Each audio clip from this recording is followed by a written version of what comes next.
What's happening? Of course, you know it's your boy B Hot Radio Shout, and as always, I got my podcast partner off in this thing, the original hot boy himself, Mr. YNT Turk. What up, though? What's down? You already know, man. Coolin'. Already.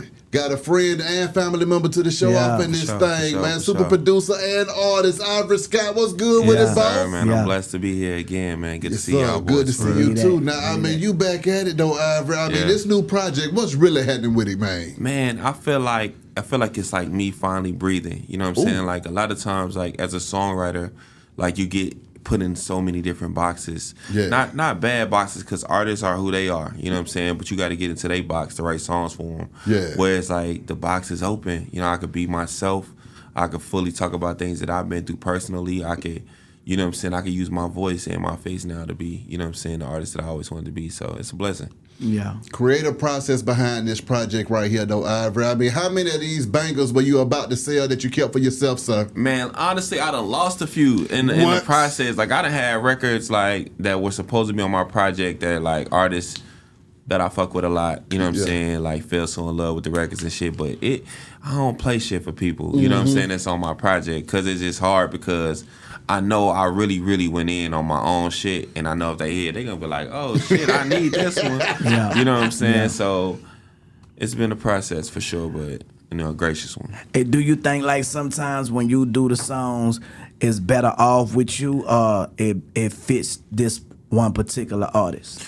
I feel like if I'm working with the artist, then I'm just gonna lock my mind in on something that they might want. Whereas, like, if I'm just shooting and I just catch a vibe, then if it's for me, then it's for me. I can feel it, you know what I'm saying, if it's for me. So it's hard to tell most of the time. Yeah. Now, when it comes to this music, though, man, I mean, what are the vibes that we're getting off of this album? I mean, are we going hip-hop? Are we going country? Are we going rock? I mean, where are we all touching with this thing, I'm glad you know that I can do all that. I know you know can, sir. Yeah. But this project is like, you know what I'm saying, I would say it's like urban, R&B, like, really, like, you know, my first album was supposed to be entitled Ebony, and, like, as I started working and I started seeing all the love I was getting from the record that I did with Kevin Gates called Real, like, I started realizing, like, you know, we talked about this before about, like, the right time, you know what I'm saying, for artists.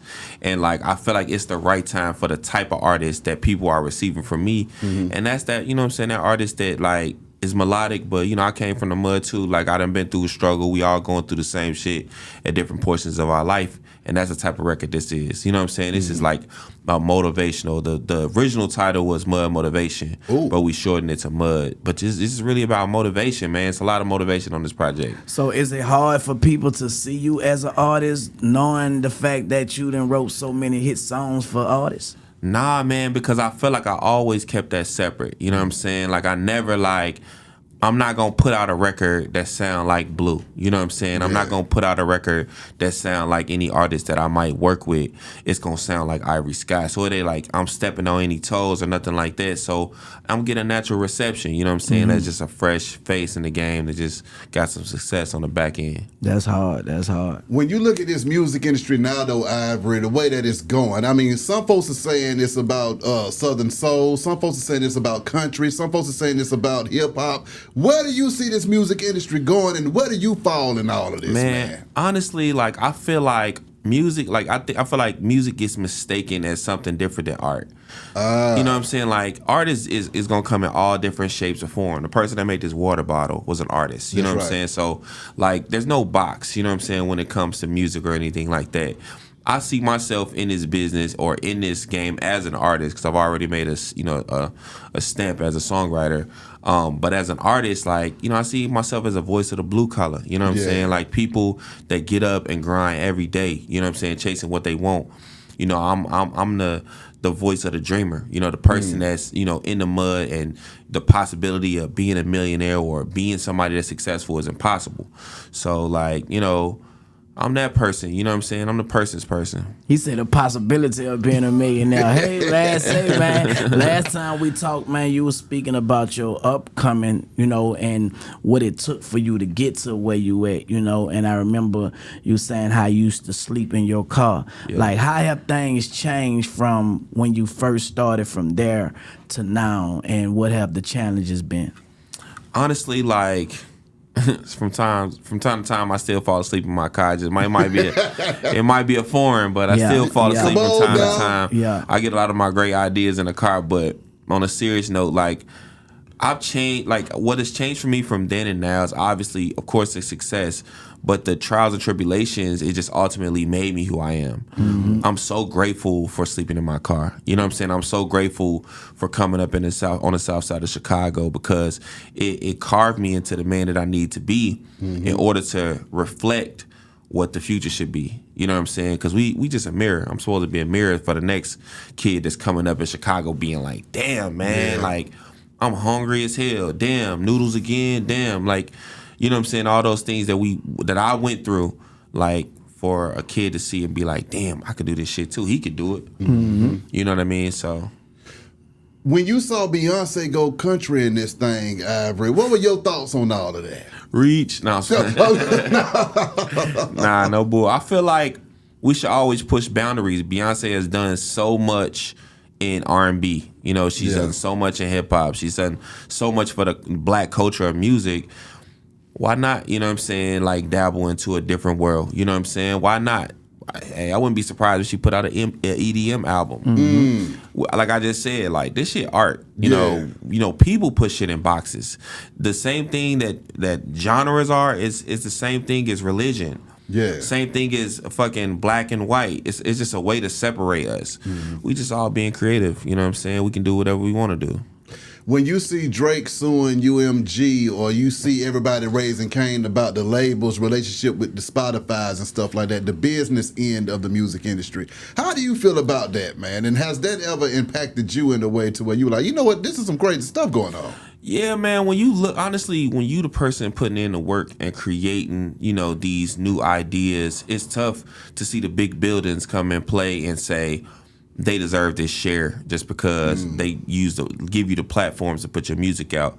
I don't feel like it's fair, but I don't feel like it's ever been fair. You know what I'm saying? It's like you got to make the most of what you have and then turn it into something bigger. Mm-hmm. You know, everything is a seed. If you take care of your money and you handle your business, you'll find ways to turn that small seed into a big tree. You know what I'm saying? So ain't none of this shit fair, bro. It's never gonna be fair. If you expect, we always should fight for fairness, you know, and it has got us to go a long way as humanity. But like, shit ain't gonna be fair, man. Like, I'm not gonna create something for it to be fair for you. You know what I'm saying? I'm gonna suit it for myself. Mm-hmm. So what we need to do is we need to create our own platforms to feed each other and really do it. You know, until we do that, then we ain't nothing to talk about.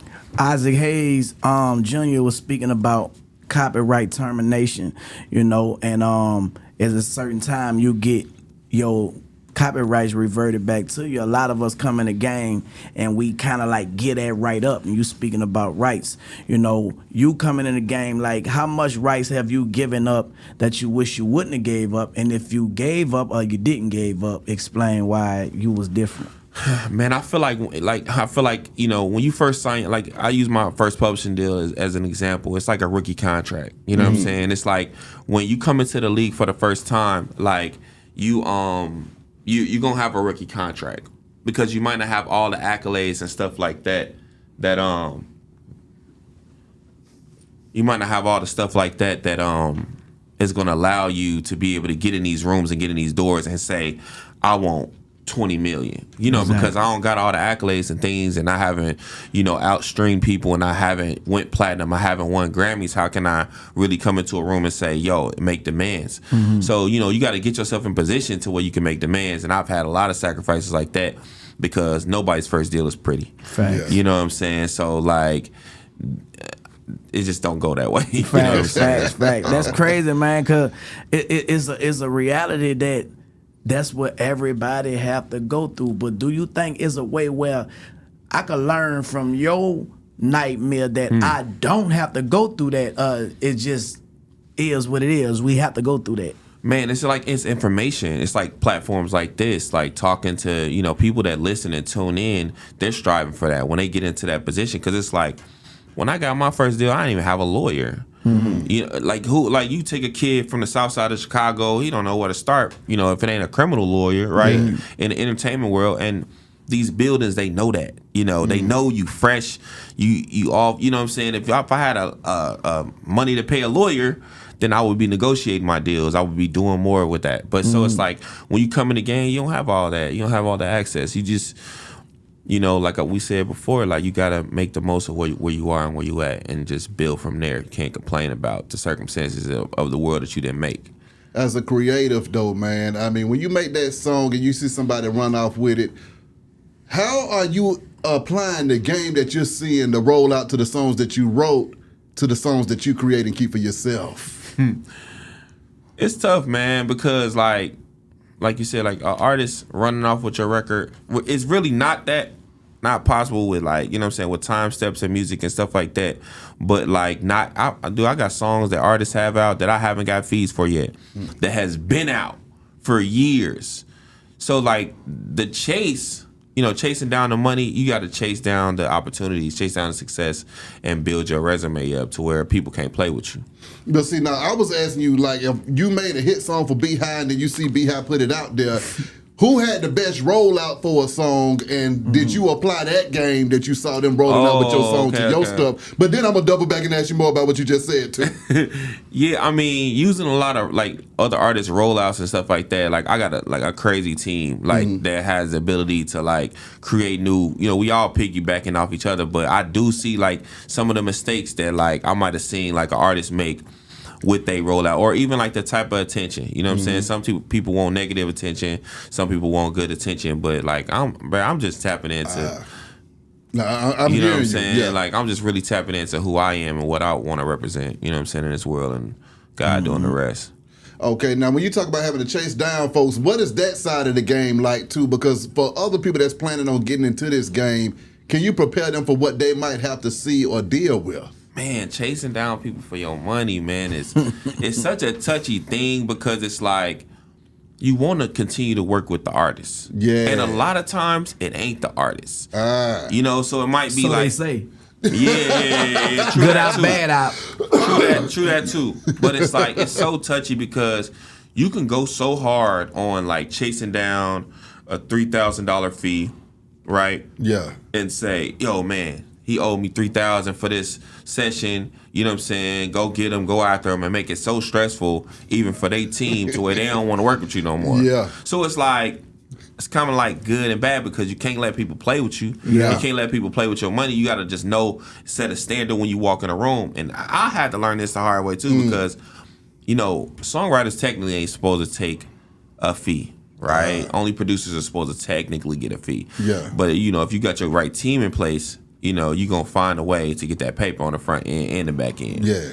But you just told me something. Where y'all at? Yeah. So artists have to, like, you know what I'm saying? Like, you have to, like, chase down your bag and really, like, you know what I'm saying, be attentive to whatever you're trying to do. But it's risky. Yeah. I've lost relationships, like, where I might have told an artist, like, man, can you retry to do this verse and record it over one more time for me? Don't even talk to me no more. Okay, now you can't even ask somebody to do a little better? Damn, that's crazy. You can't even ask the Negro to do a little better. That's crazy, man. He just gave me. I might have been locked in with, like, all the way. That ego is powerful, you know what I'm saying? But it's like, if we come in a room and my goal is to get a hit. That's the only thing I care about. Yeah. I don't want to just make songs, just to say, oh, we got songs together. I want to make hits, because I know the impact. Yeah. You know what I'm saying? So, like, if I go into a room and I'm respected, listen. The crazy thing is that a lot of the rappers or artists that I might work with, I probably got 10 times more plaques and more accolades than them. And they might be a big artist. Yeah. Right? So they know how to be an artist. I know how to make a hit. I know how to be a part of a hit. So, this, you know, as a superior in the room, feel like I should, you know, get more respect from that, you know what I'm saying, perspective. But like some artists, they just feel like it's them. Hey, you ain't work with Hot Boy Turk yet, man. It's time now, man. You know what I'm saying? I'm telling you, it's time. I had to make sure you was going on it's tour, man. It's time, man. Hey, we here now. You know what I'm saying? I think the ground is even now. You know what I'm saying? Sure, it ain't like it's leaning. You know what I'm saying? We here now. Now it's both beneficial for both of us. You know what I'm saying? Sure, so I just feel like, speaking of that, man, like how many artists have you worked with where it was like that, you know what I'm saying, and you believed in, you feel me, and you wind up having that hit because you gambled the right way? Man, the biggest song that I was a part of was a situation like that. I went to San Francisco to work with Tina Davis, you know what I'm saying? Tina Davis responsible for fucking Chris Brown, you know what I'm saying? She discovered him. But Tina Davis was working at Empire at the time, and I already did Baddest for Young Blue and a lot of stuff for Empire.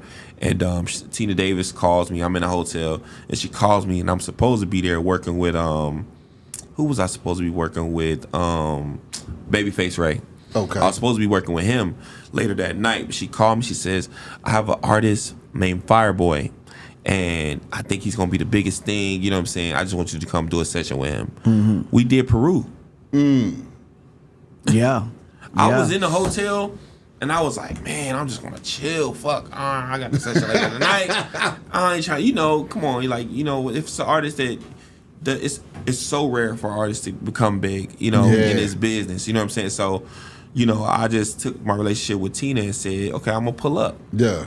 And we made Peru that day. That's hard. You know what I'm saying? And that's the rest is history. His career is out of here. You know, so it's like. So he was up and coming. Nobody even really didn't know. Nobody in America knew him for sure. Yeah, that's you know crazy. what I mean. So it's like, you know, you can't like walk into situations, because I walk in sessions with the biggest artists in the world, and they don't go nowhere. They just bullshit, and they think that, you know, they already done it. You know what I mean. So it's like you can't look at any situation like, you know, or anyone as if they can't be that next person. Yeah. You know what I'm saying? Like I remember when I first did my publishing deal, I walked in a building in APG with Ray Daniels, and he walked in the room, and he spoke to everybody in the whole building. And when we left, he was like, you know, and when you walk in a room, you speak to every person in the building, because you don't know who's gonna be in charge tomorrow in this music business. You don't know who's gonna be the nigga. Next time we might talk, I might be 5 Grammy'd up as an artist. You know what I'm saying? So you never know how, you know, this game's gonna go. Yeah. You know what I'm saying? So you got to treat everybody with equal respect, and I learned that, and that Peru record was a great example of that. When you see an artist like Chris Brown, you know, getting his Grammy on again, man, what is that like after him being blackballed for almost 2 decades? Man, I feel like it's growth in the culture. I feel like the culture is taking back control of music. You know what I'm saying? Where it's like, it used to be the big offices. They used to tell us who was hot. Facts. That doesn't work so much no more. It's like people are gravitating to organic, authentic shit. That's why so much of the raunchy shit is busting right now. Because people are like falling in love with the authenticity of artists opposed to cookie cut. Yeah. You know, they know Britney Spears. It don't work. Yeah. It's hard for them to make that work now. So it's a different game. Culture is taking back control, and that's why. It's a lot of fear in this game too, though, man. I mean, a lot of people inside of those offices and those execs that used to push those buttons, a lot of them ain't even in the building to push the buttons anymore. You see what I'm saying? A lot of the buildings aren't even there. Exactly, and the buildings ain't even there. Yeah. How do you feel about that change behind the scenes as far as the conglomerates and corporations were concerned, and then the upcoming rise of social media and the on-demand and the streaming and the independent artists, man? I feel like it's catching up with the speed of music. Like, you know, the way music is taken in and regurgitated right now in our era is quick. It's new music every Friday. So you could have dropped the greatest album last week, and next week Drake's dropping. So it's like, you know, how we regurgitate music so fast, the buildings can't survive it because the developmental part, it ain't on time for it. You know, it's no time to take a kid that's 14 years old, develop them up and make Usher. Yeah. Because people are over it fast as hell now. So you got to catch lightning over and over again. You know what I'm saying? And that's where we are. So that's why the buildings ain't surviving and shit like that. But then I'm going to ask you this, though, Ivory, because when Kendrick comes with a Not Like Us, that has an old school hit feel to it, to where it runs for a whole year. Yeah. Is it that the quality of the music ain't lasting long enough? Well, you talking about a seasoned artist.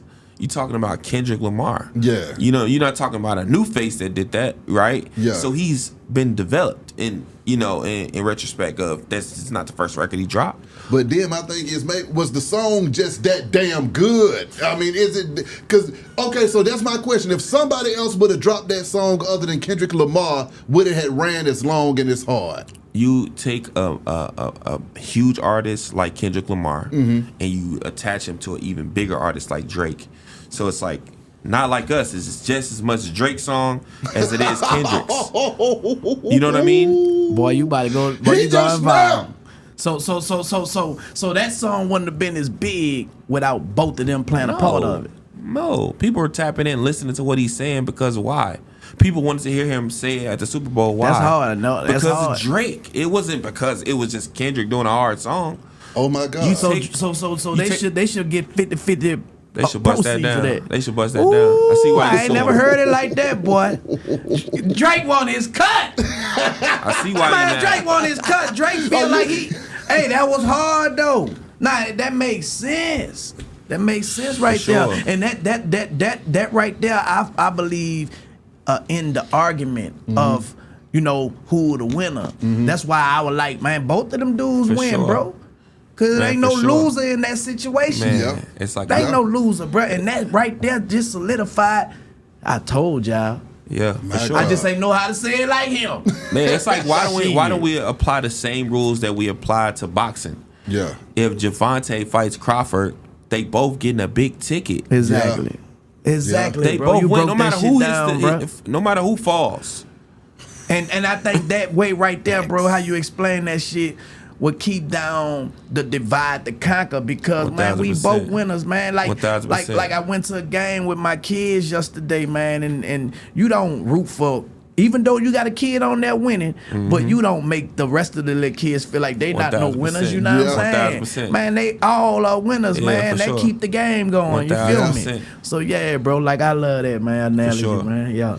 I mean, really, I just like picking your brain, Ivory, on this game too, man. Because I mean, what impact do you think radio has on the music industry now and streaming, versus streaming and Spotify and stuff like that? And then, how does an artist go about breaking a record nowadays? Man, it's so tough because like, as far as like breaking a record, TikTok is a tool, man, that people that you might not even have a studio are using to make hit records. It's like you have to get people vibing to your shit. That's the new way. You know what I'm saying? Like, so breaking the record, definitely using the social platforms like to its maximum degree. You know what I'm saying? Like radio is good for the artists, to get a more broader reach. Yeah. But like, man, like streaming is like, it's king because it's everything is on demand. We live in an on demand. People want to listen when they want to listen. Exactly. I might be driving in a car. I like the element of the surprise that radio gives, but I want to listen to what I want to listen to. I might feel like, man, let me listen to some Sade just because that's the vibe I'm on. So streaming is like, we got to just get with the current, stay with what's going on. We ain't out here still like trying to push CDs or anything like that. And not saying that radio is a thing of the past, but adding situations like podcasts and a visual aspect to it, it just elevates it. You know what I'm saying? It's growth for sure. Yeah, that's important. So are you with putting content out with the music? You're not with it?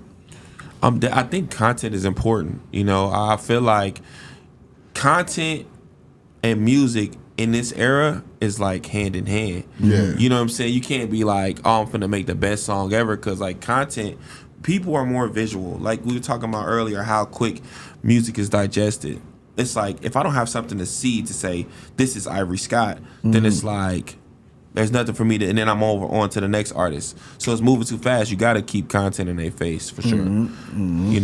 So now with the music being this, you used to have the genres to where it was like wham, R&B, ram, rap. Now everything is kind of morphing together. I mean, Afrobeat sounds like rap, R&B, and a little African at the same time. Yeah. How do you feel about everything coming together? And do you think everything needs to be separated or integrated? I feel like there shouldn't be no genres, bro. Like I feel like, you know what I'm saying? Like, cause that just puts people in a box. You know what I'm saying? Like Why are we putting ourselves in a box? Why are we saying, let me go in this booth, let me rap and never do nothing melodic because that's R&B. That's just a box. Why am I putting myself in a box? Why am I not trying to push the envelope? You know what I'm saying? Why am I trying not to stroke outside of the canvas? You know what I'm saying? So, man, you got to be out of the box, in my opinion. The box is what, stagnates everything. Like R&B is created from a combination of two different sounds. It wasn't just R&B all of a sudden. You had to have blues. A little rhythm. And you had to have rhythm. If you can't put those, you don't have those two. Those are different things. So we might be creating something completely new. What's the new? What is country and R&B sound like? We got to break the barriers. The barriers is what's stopping us from crossing over into those different aspects. Your ideas are your fortunes, man. Just be creative. For sure. Don't put yourself in a box. Yeah. What is it that keeps you hungry, though, Ivory? After working with all of these artists and having all of these hits, what is it that keeps you really just going after it, sir? Honestly, purpose. You know what I'm saying? It ain't money. You're going to have money. You're going to spend it. You're going to lose it. You're going to get it back. Whatever. It's just money. Yeah.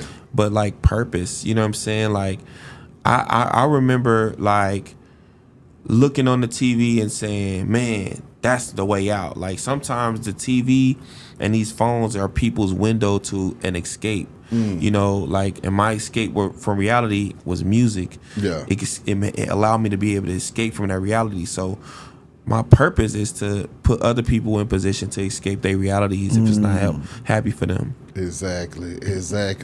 Lastly, Ivory, what is it that you want your fans to know, and what do these folks need to be looking out for in this thing, sir?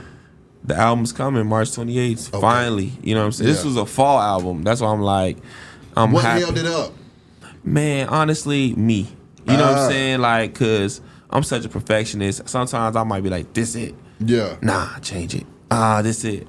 Change it. But I wanted it to be perfect. It's my debut album. It's my first album. It's special to me. So exactly. Get ready for it, for real. So the difference from an album and the EP, are we getting an album or an EP? Getting the album. You have it. I'm here for it. Ivory, for sure, my brother. My dog, appreciate you coming through this thing, man. Pleasure, man. Wish you nothing but the best and much success. Beehive Radio, shout out Mr. YNT Turk, Ivory Scott. Yeah. We gone. Yeah.